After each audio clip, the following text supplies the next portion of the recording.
Boa tarde a todos, bom dia a todos e todas. Bem, trago aqui para a nossa apresentação a temática a respeito dos presépios da Chapada Diamantina. É um tema investigado durante a minha proposição para o mestrado em Artes Visuais na Escola de Belas Artes, isso há praticamente 14 anos atrás. Contudo, é um tema que ainda me provoca e que me estimula a resgatar pequenos trechos, artigos, etc. Devido à proposição do Congresso, eu resolvi apresentar esse artigo com o título Ainda há poesia nos presépios, né? Devido à importância dada a dois elementos principais que eu venho observando ainda e voltando à investigação desses elementos quando das minhas viagens à Chapada Diamantina. Então, ele é baseado principalmente no casal Catita e Mateus, um casal pitoresco, como está aí no nosso título, e sobre o qual, ou sobre os quais a popularidade, né, a cultura popular da região alimenta e traz no seu ambiente de presépio a presença desses dois bonecos ou personagens, né? A Catita e Mateus, que tem diversas denominações de Catirina, de Catarina, de Brasa, de Mateus, etc. Segundo autores investigados, ela é comumente na Chapada Diamantina, aqui na Bahia, tem essa denominação. Eles estão presentes e vieram, supõe-se que eles vieram como elementos figurados da manifestação, ou das manifestações populares, dos fogueiros populares, como o Bumba Meu Boi e o Reisado. Principalmente no Bumba Meu Boi, onde eles marcam maior presença. São personagens negros, mesmo que eles não sejam pessoas negras, como se diz na cultura popular, eles são tiçoados de carvão para que fiquem bem negros, né? E passe a assumir seus personagens que brincam com as pessoas, com o público que acompanha o fogueiro popular. Entretanto, esses personagens ou bonecos passaram a permanecer, a existir também nos presépios, segundo a professora Vânia Carvalho, que investigou os presépios na região do Cachoeira, aqui na Recôncavo Baiano. As filhas de escravas elaboravam, criavam e costuravam esses bonecos para dar de presente às suas senhorias menos abastadas. Então, claro, nós podemos perceber nesses elementos a influência da cultura afro presente em nosso país desde séculos atrás. Bem, daí a lenda traz esses personagens para o cenário vivo do ambiente de festa, até que eles entram nos presépios da região da Chapada Diamantina.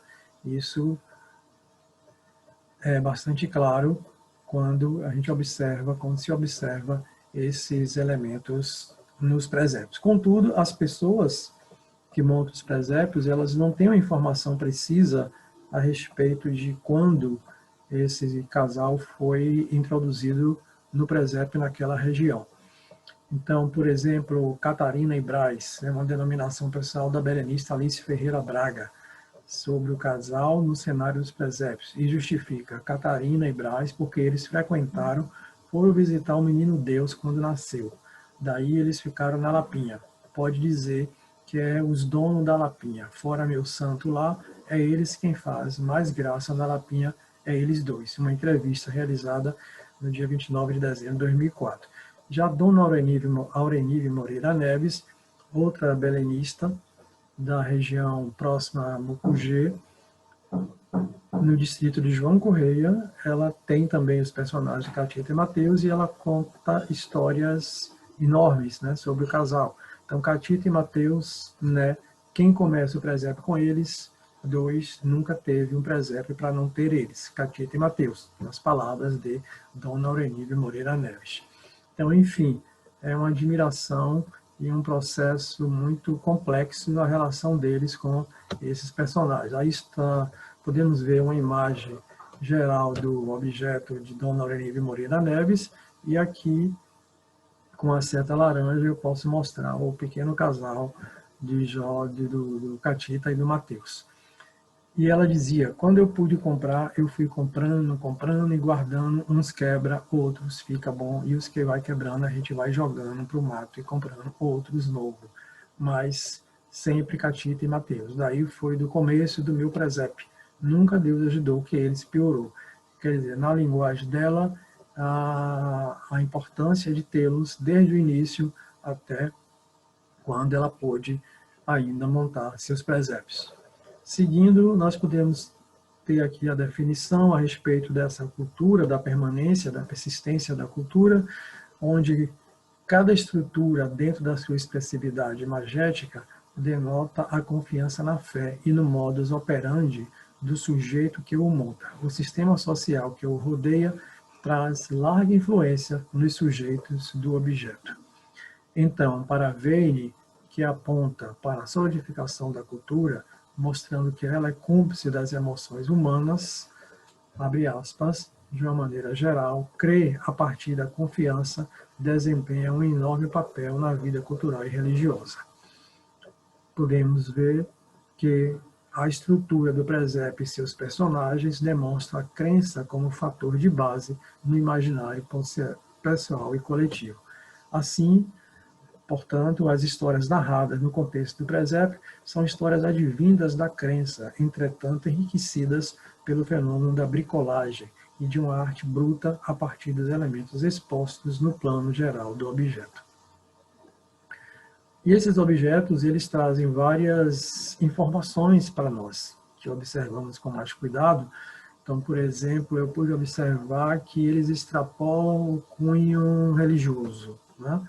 Então, nós podemos ver elementos muito estranhos à questão da religiosidade, elementos esses que podemos denominar de profanos, quer dizer, aqueles externos a uma crença, mas apenas como elementos figurativos. Tá? Então, nós podemos ter aí, ver nessa imagem, vidros de perfume, frascos, outros, boneca quebrada de plástico, junto a uma imagem da Janaína, ou Iemanjá, né? Então, que não tem a ver com a cultura da religião católica que prega o nascimento do menino Jesus, a qual o presépio tem sua força simbólica. Então, esses objetos, eles têm seus significados psicossociais. Então, outro exemplo de Ami, ele remete à violência, um resto de boneca, com o olho sem a pintura, o que nos leva a pensar numa pessoa cega, sem os seus braços. Tá?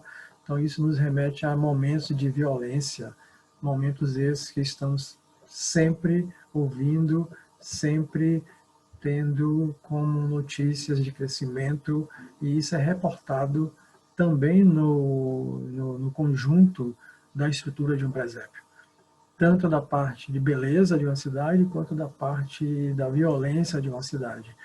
A própria sociedade a qual eles vivem passa ou espelha essa estrutura social psicológica para o belenista.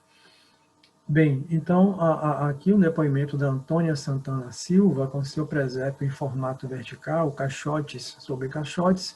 Aqui é uma imagem de um detalhe, onde podemos ver aqui nesse canto inferior direito a figura de Catita e a figura de Mateus.